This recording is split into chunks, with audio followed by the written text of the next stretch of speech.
now watching Chopping It Up with Roger Cador and Perry White. All right, we're back with more Chopping It Up with Coach Roger Cador and Perry White. Of course, I'm Perry White, my man, the myth, the legend himself, Coach Cador. Coach, what's up with you? Not too much, just having some fun with some of the current baseball players and talking a little history that they didn't know. Again, our history is oral and not written, so I passed along something and they said, oh, didn't know that. You know? Yeah, that's an interesting conversation, especially when you look back at a generation that is far younger since when you retired, right? Yeah. You were around a long time, what, about 4 decades, 3 decades? Four decades, because if you go back, I've been here since 1970. Mm-hmm. That's a long time. Yeah, it is. So that's 4 decades plus. And got a lot of things that I was happy to share it with them, and they wanted to know about it. Because they said, we didn't know that. And you know the one thing one of the players said? We appreciate you hanging in there and doing what you did. That means a lot, because I look at the things that blacks did in the beginning, who lost their lives for our freedom and justice and opportunities. I want to say to them, I appreciate it, because I got to do what I did because of what they did. You know what I mean? So these young people getting to enjoy this because of what I did. So it's all because I learned this. You had to give back. And so I'm happy that they appreciate it. And you did a lot. 14 SWAC championships, 13 SWAC Coach of the Year, 11 NCAA appearances, and then from 2001 to 2004, you had 23 players get drafted to Major League Baseball. So throughout that tenure, a lot of winning, and you always talked about it. It seemed like it was you and Jackson State in that championship every year during those times. Yeah, it was. It was just a, and Coach Robert Brady, who was the coach at Jackson at the time, his wife and my wife became best friends. And that's what makes it so beautiful, is that they became friends, because it was like we always meeting in the finals for the championship, and they really became good friends. So again, that's the thing I think baseball does, is that it brings families together when they can find a common ground. And my wife never cared that much about whether we won or lose. She didn't really put a lot of emphasis on that. And so I guess it made it easy for me. I look back at it, and I remember when you said you got the call when you got into the College Baseball Hall of Fame, and you were in the Louisiana Sports Hall of Fame and plenty of others. I always say I don't have enough fingers, but when you look back at each one of those moments and you get up and you get in front of an audience, because you are a great storyteller, what is the #1 message that you want to get out in front of audience? Because we know those audiences are a lot of times very diverse and may not know the struggle of what that story for Coach Cador was like to build something from the ground, as you was talking to those young men, talking about, this field wasn't here, this field house, and where they could have possibly been if it wasn't for the success that you had here in order to get these facilities and the amenities that they have these days. Yeah, just the foolishness I had to go through. It's foolishness. This is a place of higher learning, and this ain't supposed to be taking place. Some of the things they put us through to make the university better. That's what I can't understand. And the people who were in a position to change that did nothing. It was like they're sick. You heard the word sick? Go sick a dog or something? Sick it on him. Go make his life difficult. And you know what? They found out they couldn't. Yeah. I wouldn't let them. But I told a great story when I went into the Hall of Fame, and I'm thinking Chicago. I told a couple of them in a couple other places, but I told the people in Chicago, I said, being in the Hall of Fame is great. That's the College Hall of Fame. Not a lot of people get to have this honor. It's only for a few people. It's only going to be 4 or 5 every year that maybe get in there. And you're talking about thousands of colleges, high school, junior college, Division II, Division III, D1. And these all get, you're fighting to get in. Yeah. You got me? And for me to get in with all those people that probably didn't know about or don't know about a Southern University, I'm extremely fortunate that somebody saw something, the body of work, and I got the votes. They looked at the body of work, and I got the votes and got in. But I told them, as happy as I am to be here tonight, to be inducted into the Hall of Fame, I don't want any of you all, have to be coming to the Hall of Fame the way I did. Yeah. See, because it wasn't an easy thing. It wasn't nice. I said the struggle just to get things done within the family. I mean, the administration. I don't want people to have to go through the Hall of Fame, go through that kind of mess. Yeah. Unnecessary stuff. Just totally unnecessary. Had they made it easier, there's no telling how much more success we could have enjoyed. And the university would have benefited. And as I mentioned, they didn't stop me because I had the tools in place. See, they didn't understand that I understood it wasn't just about me, it was about players. I had players. And they couldn't go individually tell the players, don't play hard, lose the game. I had players and they were going to play because I sold them on a common goal. I sold them, I bought them, got them to buy into the system. The loyalty factor set in. That was their team. They took control. All the leaders on them made sure all the followers did what they were supposed to do. Whether you were man number 1, 2, man 25. You got to do your job. If you do your job, we're going to be okay. And that's why they couldn't stop us. Because the power was so powerful, the bonding was so powerful that they couldn't stop us from winning. These kids were going to work, they did.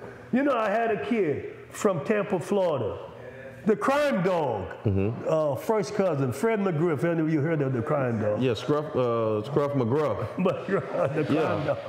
Well, his son played for me, his first cousin, played for me and had a terrible year. Terrible year, but I stuck with him because he could play and he was great at defense and he didn't gripe and he batted 182. But I stuck with him. Damn. Not a lot of people would have stuck, but he had intangibles. He was a team guy and he worked hard. I'm gonna tell you what he did. He said, Coach, I'm not going to do this next year. This is not going to happen again. I'm going to go and work. You know what he used to do? Bring his car, get under the hump where we used to hit, turn the lights on and hit until 1 o'clock in the morning. That's the kind of dedication I had from my players. And he batted like 380 something the next year. That's the reward you get. Those are the kind of things I think about because the kid rewarded me for believing in him, but he helped himself. You understand what I'm saying? I believed in him. Most coaches wouldn't play a guy hitting one. It wasn't like he was playing bad. Some people have bad luck, hit into bad luck. Yeah. And he wasn't just striking out, he was putting the ball in play, and it just didn't fall in. So, you saw the potential in him. Well, there was a lot more than potential. Team needs so much chemistry. If a team is going to be successful, it needs chemistry. And the chemistry doesn't always come from everybody being a 300 hitter. And that's the mistake so many people make. That guy was a 182 hitter, but he was great defensively. He was great attitude. And the players loved him because he never complained. And this is why you got to be careful when you only look at 300 hitters. You got me? Is he as good as Fred I can't think of McGriff's first name right now. But is he as good as him when it came to the players loving him? No, they loved him. And he had that willpower. So I just wanted to mention that because those are the kind of stuff that go overlooked. Let me ask you this. From 2001 to 2004, you get 23 players drafted into Major League Baseball, MLB. And you know, you often get that notion of when you go to HBCUs or you go to these lower tier schools, it's almost hard or impossible to get to the big level. But what were you doing in order to basically develop these guys to be seen by Major League Baseball and go on to have careers in Major League Baseball? I don't know if I mentioned the old lefty. Lefty Drizel used to be the coach at Maryland. Coach Lynn Bias. He was a basketball coach. I used to coach basketball. We met on the road recruiting, trying to recruit Kenny Walker, who ended up going to Kentucky from Roberta, Georgia. I mean, I'm down there fighting the big boys. Even though I knew I had a little chance of getting, but I was there. Given a chance, he brought me, let me into the house. You got me? And so I talked to the old lefty Drizel. And it was a Sunday. And the old lefty said to me, young man, they're going to kill people like you and I. They're going to bring in young people who are lazy, don't want to work, and they're going to take us off the road. They're going to find a way to make it impossible for us to outwork them. The old lefty was right. So when you ask me how I got those players, I outworked people for them. They all had a chance at them. How in the hell can I get them all, that many players, without people knowing that and seeing? You got me? I just outworked them. I never forgot what the old lefty told me. You can outwork these people in this profession. What was your developmental process like, seeing a guy come in as a freshman? You know, you get a guy maybe immature, not much of a work ethic, first time being from home, and then by the time he leaves here, because you talked about building guys into men and character, so by the time he's a senior, he's able to go off and maybe play professionally or be productive in whatever his major. But what was your developmental process like? Well, I had good leaders, good upperclassmen, good leadership. And they force guys to work. If you're gonna be with me, you gotta work. I had a basic routine that I brought with me from professional baseball. I taught the same basic things that they taught us in professional baseball, and I did it every day. For an hour and a little bit, an hour and a half, maybe we practiced. Man, we did 3:30 to 5 o'clock, we were gone. Half of the kids had classes, they were in their practice. That was our move. You know, kids today call me and say, I don't know how we did it, coach. You let us go to class. You didn't even question whether or not we had the class. If we say we had a class, you say go. Half of the time we had half of team practices, and you never worried about it. I said, why would I worry about it? You know? I said, I wouldn't worry about it. I know you guys wanted to win. So I had that kind of commitment from my players. And that didn't start it with me. It didn't start with me. Let me tell you what. It was always that way. When I played here, the upperclassmen controlled the situation. They made you work harder. It wasn't the coach, you got me? It was the upperclassmen. And that thing passed down, the tradition. When you got a good tradition, it passes it down. And it passed down to the players, and everybody had to work. When the upperclassmen said work, you work. The coach wasn't there. He was just looking at us from a distance, and the upperclassmen had us working, and that's how we did it. Not the most conventional way. It's not the most, but we did it and we won. You got me? You know, and that's why so many guys develop leadership and were able to go out in the world and be successful. It's based upon you giving them a lot of, putting a lot of demand on them and giving them a lot of responsibility. You talk about that responsibility. What was some of the responsibility you would put on your upperclassmen? Well, you know, they make sure that little Joe is working hard. He needs to take extra swing, extra ground balls, extra fly balls. Pitcher needs to work more on his slider, curveball in the bullpen. And those kind of things, the upperclassmen, because they want to win. Remember now, the desire and the will to win was so strong. It was easy for them to do it, you got me? Because they know they couldn't do it all by themselves. And we took selfishness out of the equation. We gave them a chance to feel good about themselves. I'm doing something good, I'm helping somebody. I think one of the biggest things is when you as a coach, you win 14 SWAC championships, how do you keep it from being complacent around a program? Because it's always about the consistency. How do you keep it year in and year out? What was that to keep that consistency where players wouldn't get full of themselves and just think the next opponent was easy? I can't really answer that because I never did anything different. I mentioned earlier how simple we kept everything. Mm-hmm. It was basically the players, man. The players wanted to win, and they took over. And when the new group come in, you know, just like when Ricky Weeks came in, Ricky Weeks fell in line like everybody else. He had to do what the guys tell him to do. You know what I'm saying? Mm-hmm. And he didn't complain. He knew, but he was smart enough to tell me, Coach, I'm happy I came. You got some good players here. I'm going to work hard. See, Ricky didn't come right in. Ricky Weeks had to go to another position because we had a guy by the name of Michael Woods, mm-hmm. who was a #1 draft choice playing second base. So Ricky had to go to center field and wait his turn, you see? And that's the kind of thing. You know, I mentioned to someone the other day, I said, when I moved Ricky from shortstop to second, and I called him in my office and told him that, you know, he wasn't going to be able to play shortstop. We need to play second. But we ended up putting him in center field, mm-hmm. but we moved him to second with the idea we were going to move him to second. And what we did with him every day, we hit him a ton of ground balls at second base. He did all of his work at second base. But when the game started, he played center field. And he was good with that.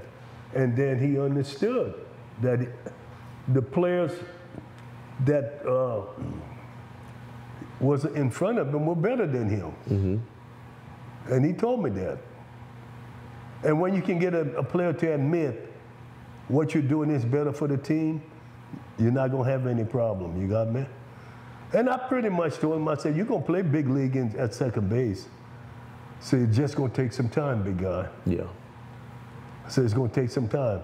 So Michael Wood has got to go first. He's almost there. And then Fernando Pueblo was that shortstop, was a Golden Glove shortstop from Venezuela. So we had to move Ricky from there. When Michael left, and stick him at second. So everything worked out. And you know, I think sometimes what a lot of people don't miss, what a lot of people do miss is when you do recruit a young guy, he comes into the program, a lot of times ego come because you've been told you're the best from where you from. Then you go from the best to where you from to a group of people who all typically are the best of where they from. And then that humbling experience of realizing there's more work to be done. Well, and the thing is, I was the one coach who wasn't afraid to tell him, you're going to have to play here.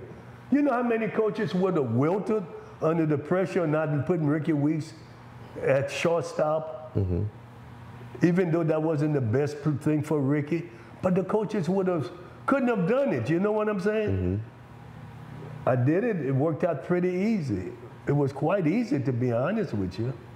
And that kind of falls into the line of these days with the transfer portal, what makes it hard with coaches, because you have guys who go into a program and with the demand of want to be and do in that exact moment what they want, but a lot of times coaches want to do things, move you around, or sometimes, like you said, having to wait behind a guy just to get better in the process.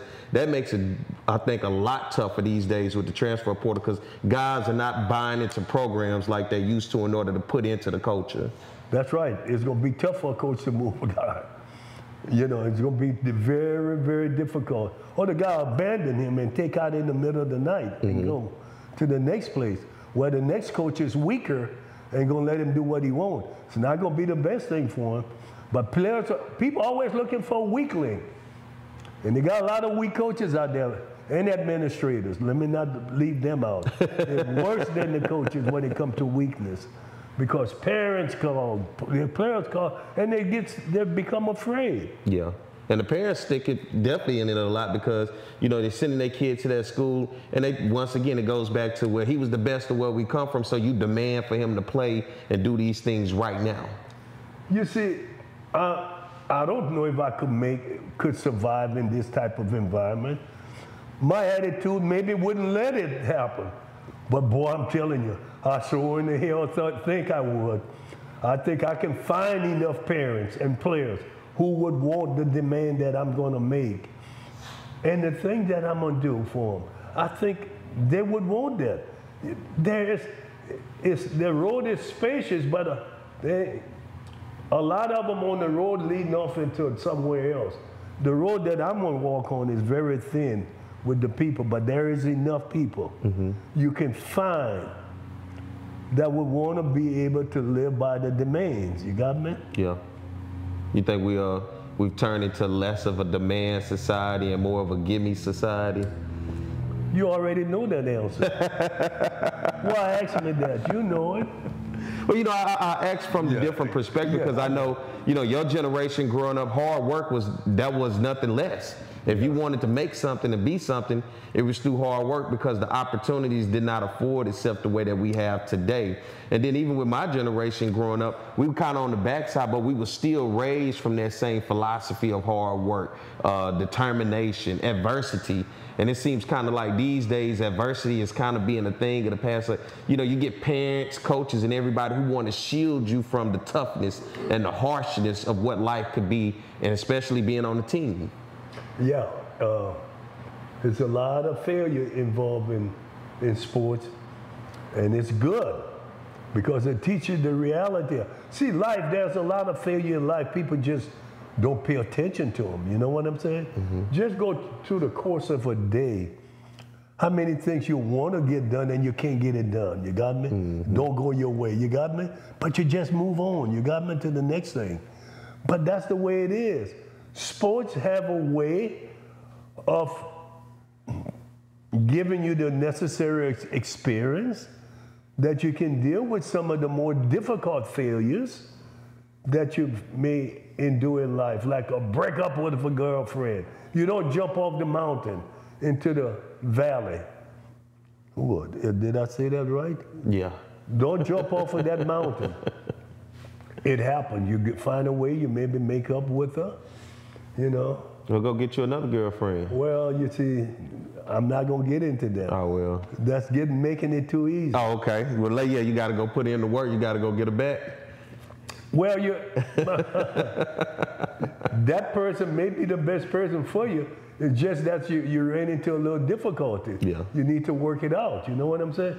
You can't just keep running from people to person or person to person, thinking you're gonna find them. You know what I'm saying? Because everybody got that group of problems that they bring into the table. Yeah. And I know you talk about it all the time, especially with your coaching speech. When you talk about all the failures, you say baseball was plenty of failures, sports, life is plenty of failures. But what you wanted to teach was beyond just baseball. It was life, because there's gonna come a point in life as an athlete is over. Yeah. What's next? And you're quite young when it's over. Yeah. That's the beauty of about an athlete. In their 30s, many in their 20s, it's over. What do you do now? You gotta go forward, you know what I'm saying? Use that vast amount of experience you've gained to try and forge forward and make a better life for yourself, you know? And that's a harsh reality for most athletes when you've done something for so long, probably never really had a job, never really had nothing outside of the sport. And then when that sport is over, the reality of the world is, where do I go from here? That's where the life lessons outside of the field, and you get those coaches' speeches where it builds that character to realize, hey, whatever that major was. And that's why you were big about the education side. Yeah, big about it, because, you know, I knew as many good players as I had, a lot of them weren't going to make it. Yeah. It's just not 2%. Yeah. Out of every draft, 2%. You're talking about 98% failure, don't make it. Only 2% was going to go somewhere, you know? So that lets you know what it's like, you know. And then guys don't make it, then they go home and mama and daddy start telling them, baby, don't give up. You're better than what the coach see in you. You got more. Come on. We don't want to ever tell our kid not to give up, but we have to face reality. Coaches are paid to win, not to harm people, you got me? It's a pretty dumb coach if he doesn't play his best players. Yeah. He's pretty dumb, you know, because that's really what you have to do. Yeah. Now, do coaches make mistakes? I made a ton of them. Probably could have played a kid or two that was better than what I played. But I was a little fortunate. We had a lot of players that could play, but there was a couple of them. Yeah. As I think back, I said, man, I probably should have played that guy, but I had so-and-so was just as good, you know? What's that feeling like these days now when you come back, especially homecoming, when the guys have the reunion, and you see life beyond football? These guys have families, they're working, life worked out for them, and it was because not only baseball, but baseball presented the opportunity to go to school and get an education, and now they're out there. Baseball is a thing of the past for them now, but raising families and just being productive guys and citizens. Yeah, really good. I know, like, a few of my players have kids, have gone to Ohio State, have gone to University of Alabama. One went to Auburn, Georgia Tech. I mean, you know, and they're not baseball players, they're football players for the most part. It goes to show you how things are so different.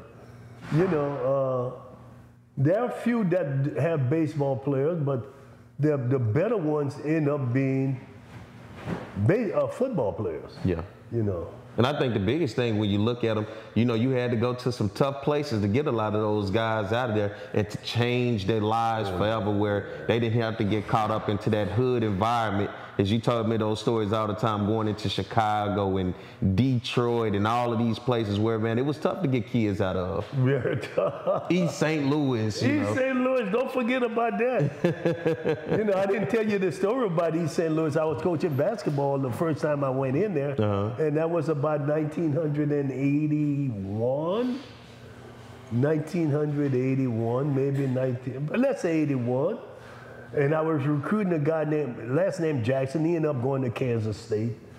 And the other guy was recruiting, went to University of Arizona. So they were really good players. And I talked to you know, everybody have handlers, especially in those cities, they got a handler. So I talked to the handler about 7 in the morning, going in today. He said, tell you what, there's a McDonald's. I want you to meet me in there and make sure you go inside the McDonald's, not outside. Don't wait for me outside. Inside is where you want to be. I mean, specific information. You got to follow it because the guy knows what he's doing. Probably saying you're a stranger. You know? Country boy, they go probably, you know. They're going to press you. Yeah. So I go in, I wait, and the guy shows up, pick me up. We go to the school.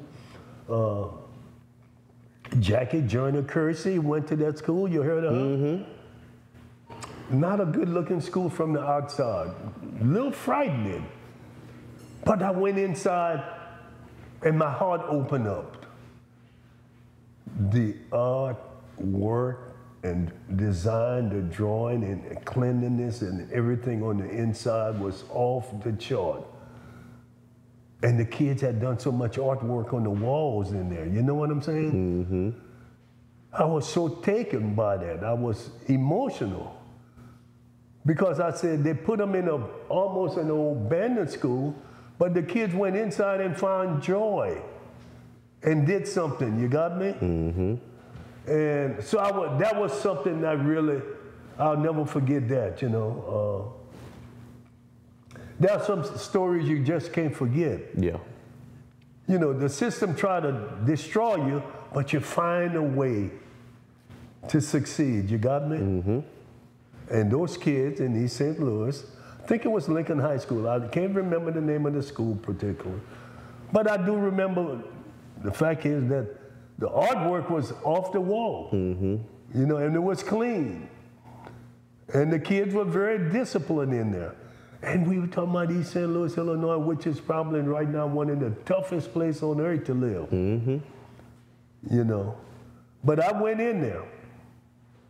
And I didn't tell my wife that story because she would have told me, you're never going back over there. And that wasn't by me going back. I got one of the best players that never played for me out of there. Yeah, you tell me that story. Yeah. I'm so interested about that guy too. Yeah, I've never played, you know. But so, but I went into East St. Louis, Missouri several other times because I was intrigued. Even though 98% black, it's just a depressed area. Mm-hmm. But they had good people in there. And they treated me well. You know what I'm saying? So that's why I always went back. You know, I went back several times because I was treated well, even though they had a lot of problems. That wasn't I didn't create the problem. I was just trying to help them. Solutions. Huh? So you're trying to help them with a solution. Get the kids out, bring them, get an education. You got me? Yeah. That's what I was doing. Get some kids out of there. Well, let me get a solution right here. We got to pay some bills, Coach. So when we come back, we'll continue the conversation more. Chop it up with Coach Roger Cador and Perry White. Smart Baton Rouge business travelers travel out of Baton Rouge because BTR is so close and convenient, they're always one step ahead, rather than dead on their feet. So, isn't it about time you flew BTR? Baton Rouge Metro Airport. Some Baton Rouge business travelers travel out of Baton Rouge. Some don't. The ones that do know BTR is all about being closer, more convenient, with non-stops and short hops to anywhere their business takes them. They also know not flying BTR means more traffic, longer lines, and wasted time. So if it's about going from driveway to runway with a lot less highway, isn't it about time you flew BTR? Baton Rouge Metro Airport. It's about time. Hey, it's Jimmy Ott with ESPN Radio. Both Coach Roger Cador and I have gone to Dr. Dale Police for years for all of our dental needs. Dr. Police uses the latest technology in preventive dental cleaning, digital x-rays and night guards, restorative tooth-colored fillings, porcelain crowns, complete partial dentures. Zoom whitening, you can whiten teeth 10 shades in as little as an hour. Dental emergencies for infections, broken tooth, or restoration when things just go wrong. Most insurance is accepted. Dr. Dale Police and Dr. Larry Oob, available Monday through Thursday, 7:30 a.m. to 5 p.m., 926-6899, and PoliceDentistry.com.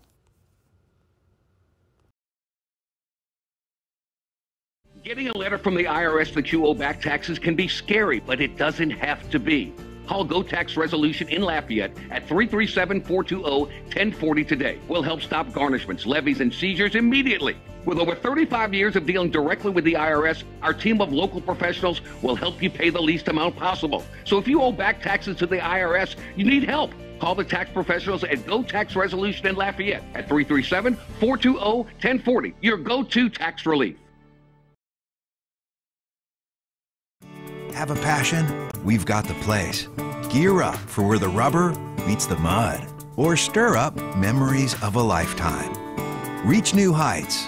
Gravitate towards something out of this world. Even travel back in time. You might like a little drama in your life, or get in touch with your inner nature lover. Release some pent-up energy while you're at it. There's plenty to do beyond the swing sets. BRAC, we're more than a playground.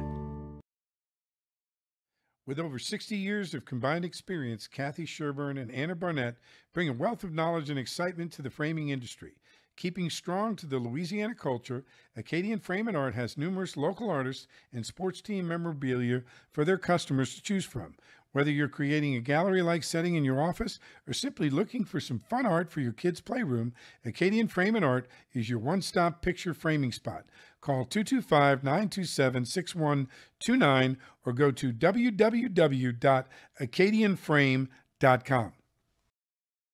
Get the memoir from the legendary baseball coach from Southern University, Roger Cador, Against All Odds.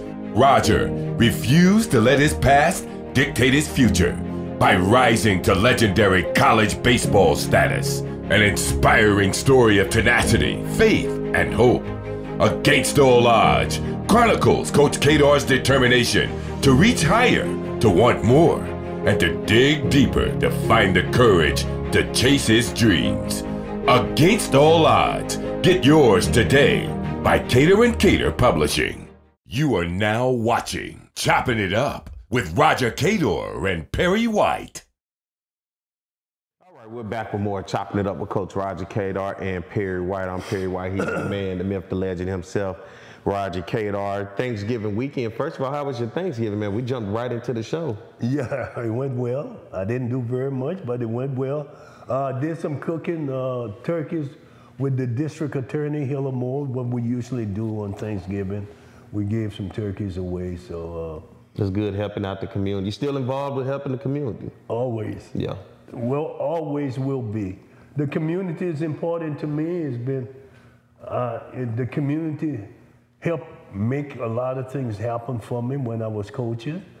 And, you know, and as long as you're capable of giving, you should always give. Yeah. I know I tell all the young coaches at Southern, get involved in the community. Yeah. Get involved. You're talking about Thanksgiving holiday. That means it's the Bayou Classic, and we talked about it here in South Louisiana, down in New Orleans, Southern and Grambling, the premier HBCU institutions here within the state of Louisiana. The 51st edition of the Bayou Classic, 51 years strong, Coach, and this year Southern was able to get it done. Third consecutive Bayou Classic victory, 24-14 over Grambling. Southern now advanced to the SWAC championship. But nonetheless, 63,000 people in attendance this year for the Bayou Classic inside the Caesars Superdome to watch both these prestigious HBCUs with football tradition-rich programs and just everything that was around. You ever heard of Boosie? You know who Boosie is? I heard of Boosie. Boosie performed with Southern's band. And that's who that was. Yeah. Okay, I didn't know. He rocked the crowd, too. They loved it. They loved it, man. Baton Rouge guy. But, you know, that tradition of what we call the Bayou Classic is ingrained if you go to Southern and Grambling. No way you leave the campus without knowing what that rivalry and what that huge matchup down in New Orleans is all about. I agree with you. Yeah. You know, and, you know, the game got a little sloppy with a lot of flag penalties, particularly with Grambling late. But, you know, it was, all in all, it wasn't that bad of a game, you know. You know, as it relates to Southern, you know, this is their change. They've been trying to win a SWAC championship. Grambling is big to win, beat the Bayou Classic, but boy, I tell you, we got to find a way to win the SWAC championship. Yeah. Because that's really what it's all about, that SWAC championship. That championship, you start the season out playing to win the championship. Yeah. And we got to find a way to be able to get down the road on there. And I'm hoping Coach Grave can come up with a game plan. Boy, he had a great game plan with his defense. They really played well.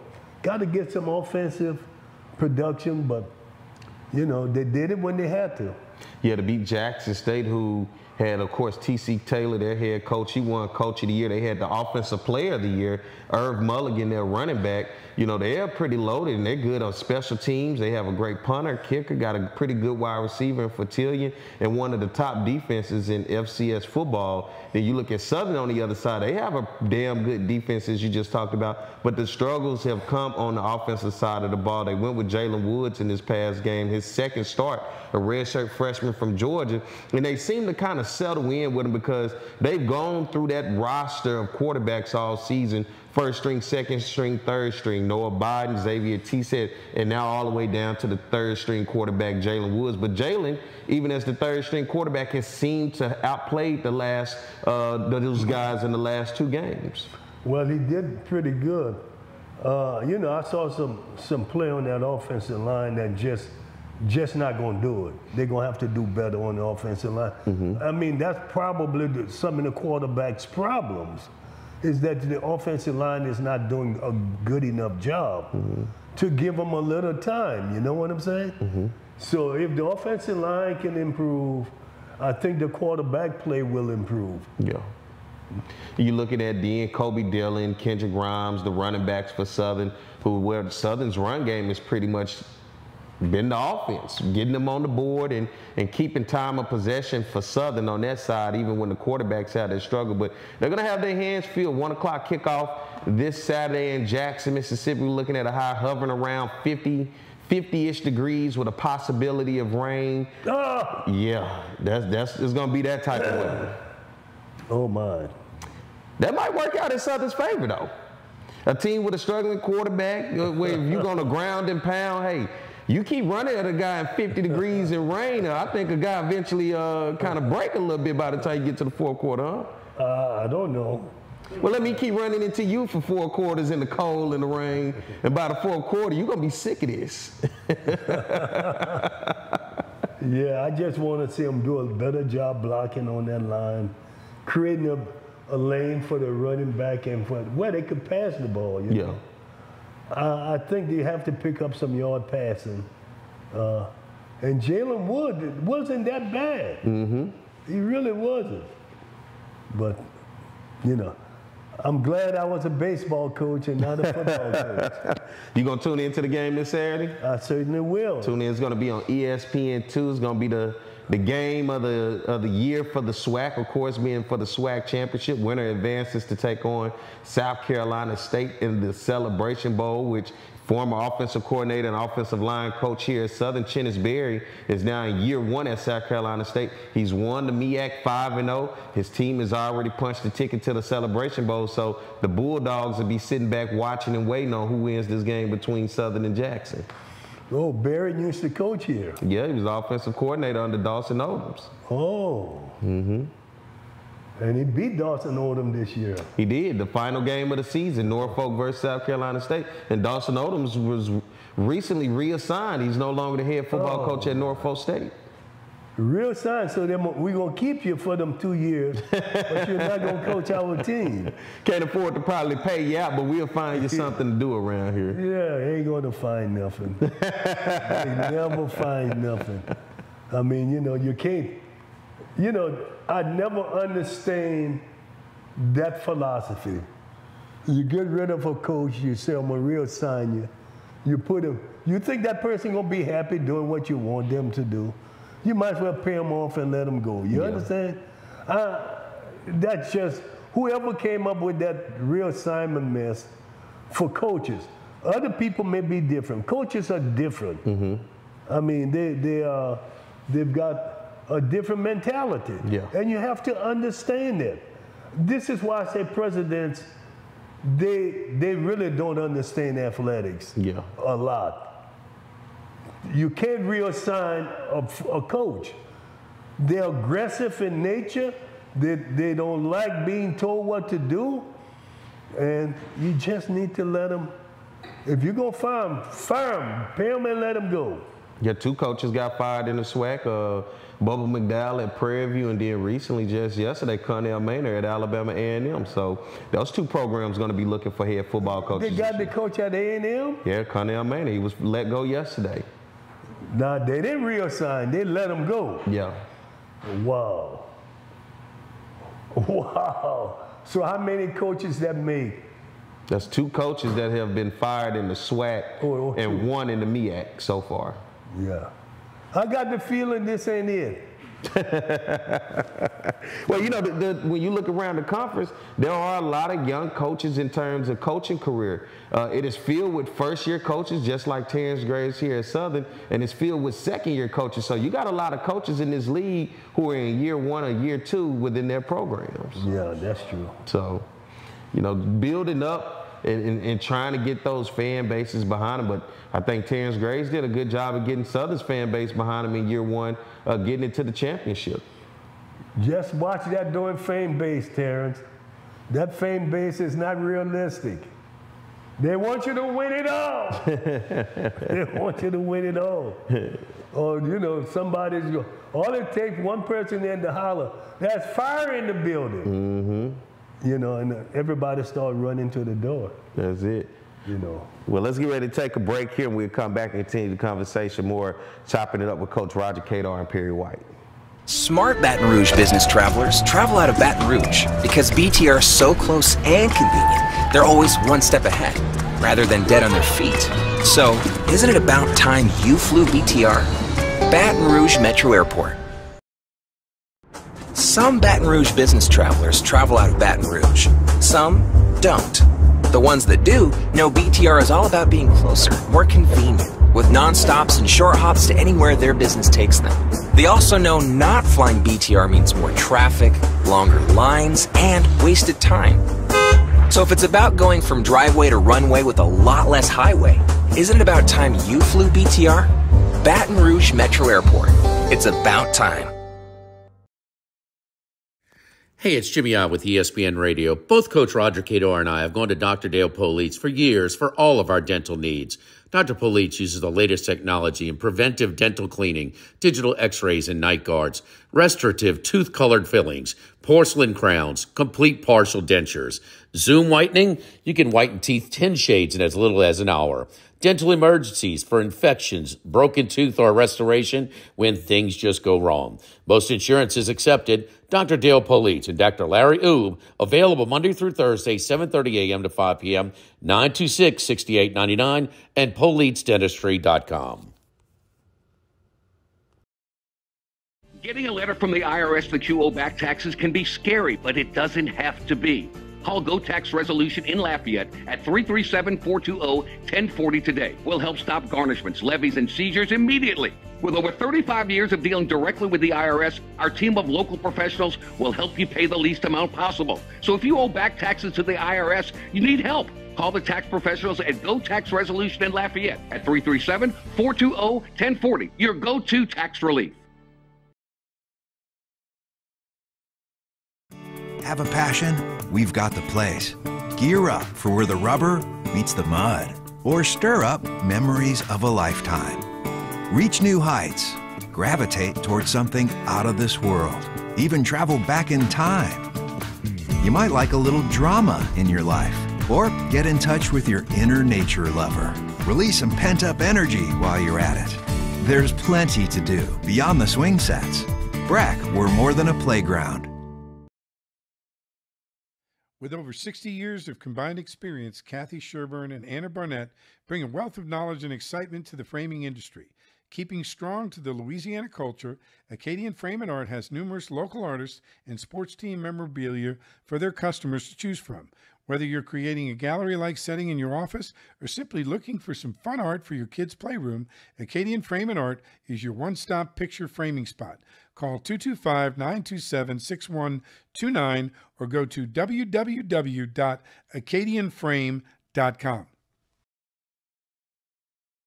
Get the memoir from the legendary baseball coach from Southern University, Roger Cador, Against All Odds.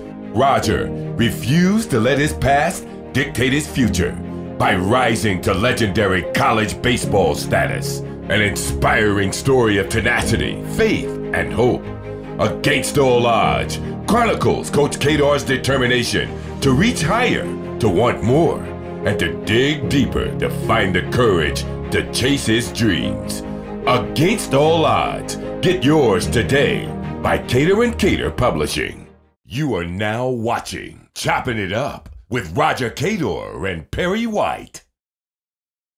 We're back with more Chopping It Up with Coach Roger Cador. I'm Perry White. Of course, I'm Perry White, and he's the man, the myth, the legend himself. Coach Cador. Coach, as we enter December, things start to slow down. We get towards the Christmas holiday for a lot of families, and people start to reset themselves for the new year to get ready for 2025. We almost there, man. It seemed like 2024 kind of rolled by us, didn't it? Well, yeah, years are moving faster. As I get older, they seem to move a lot faster. Yeah. When I was young, they were creeping and crawling. Boys, now they're on steroids, running fast. You know, you looking around now, man, what's going to be your plans as we are now into December? Garrett and I will be celebrating birthdays here. I'm December the 10th. He's the 16th. So we got some birthdays coming up, and my mom's on the 13th. And so, yeah, December babies around here. Oh, that's good. Yeah. That's all you got for me? That's good. Look at G, he don't care. Look, I'm hoping he was like, oh, I hope y'all have a good, happy birthday. What y'all doing? Yeah, I'm hoping. You're not a big birthday guy, are you? Right. I'm hoping things work out quite well for you all. Would it work out well if Southern win this SWAC championship and we can go to Atlanta a week from now? Okay, if they win it, they go to Atlanta on the 14th? That'll be the 14th. That'll be pretty good. Go to the Celebration Bowl. Southern hasn't been. Garrett and I went to the Celebration Bowl the first 2 years they had it over in Atlanta. Okay. But it would be nice to see Southern get in it. It would be nice. Yeah. I mean, Southern, just for their fans, you know what I'm saying? They've suffered so long. They want to win. And they're such a big supporter.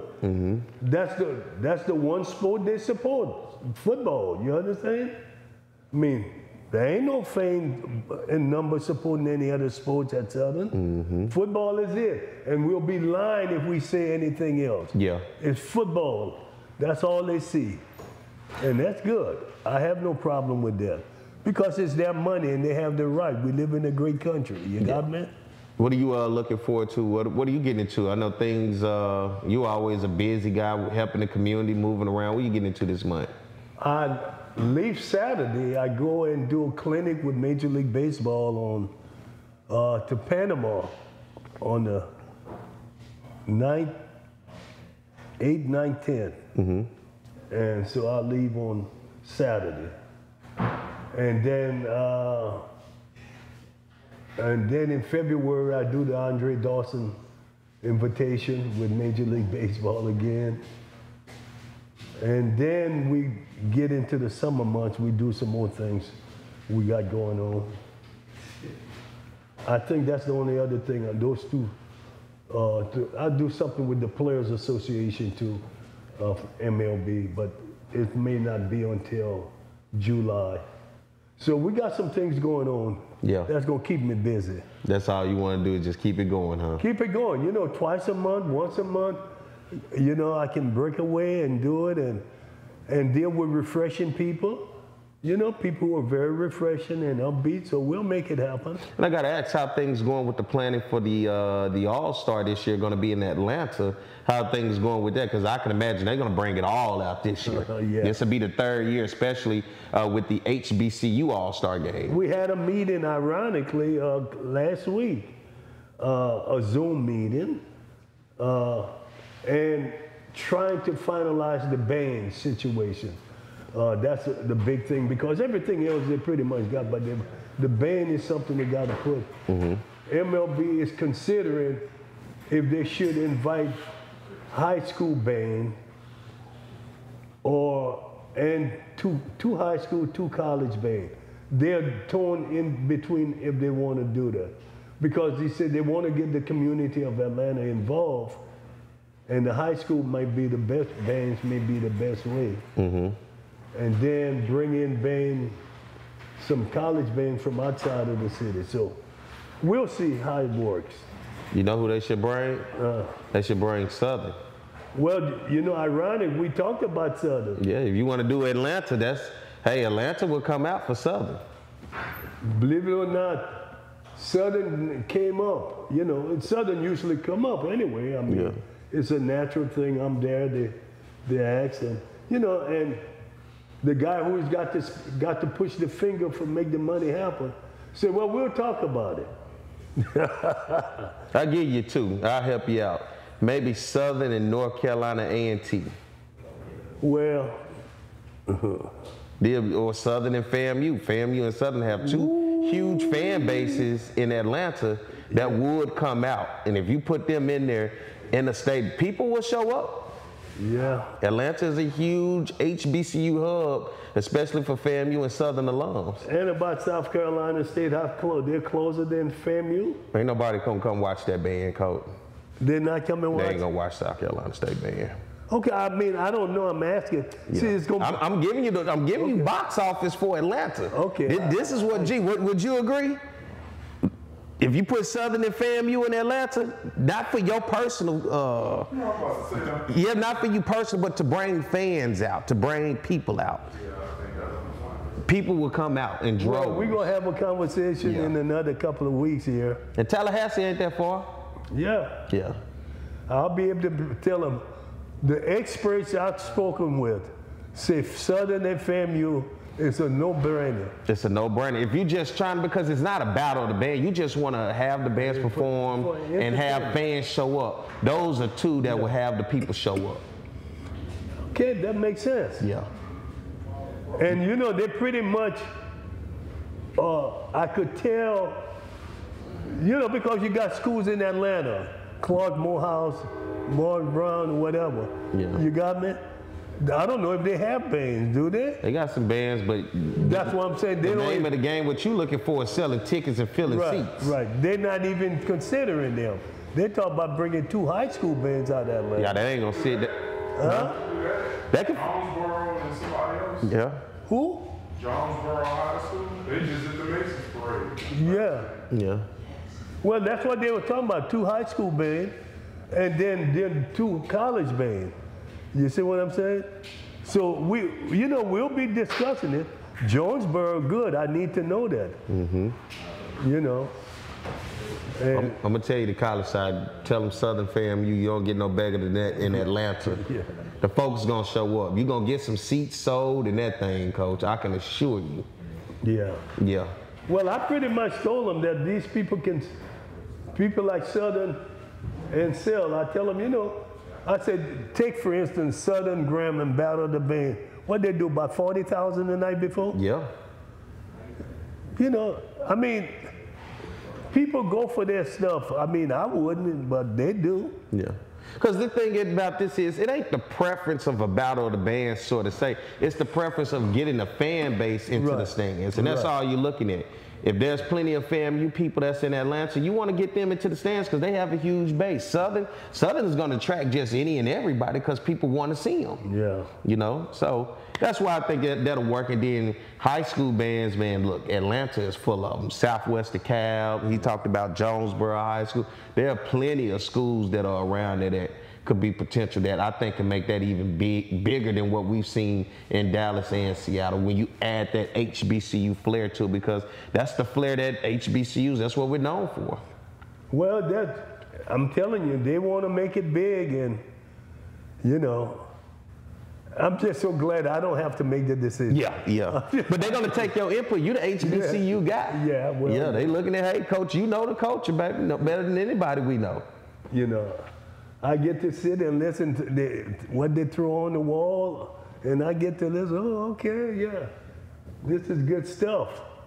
And that's some good MLB stuff. Hey, and that's what, that give Garrett and I opportunity to be a part of the festivities. Yeah. We'll come in and do some work. You come in and do some work? Yeah, we're going to come in and do some work, Coach. Okay. I'm trying to push us to get us over there. You're trying to push it. Mm-hmm. Maybe you'll help us out. I'll try. Thank you, Coach. And thank you for showing up today. Thank you for allowing me to do this with you. I ain't gonna shake your hand too hard. And and Coach, man, as we end today's show, any last words for the people out there? Be careful, love each other. Make sure that you, you show goodwill to all and everybody, because this is the time of year when you give a lot. And whether you receive it or not, always give it. Don't worry about receiving, okay?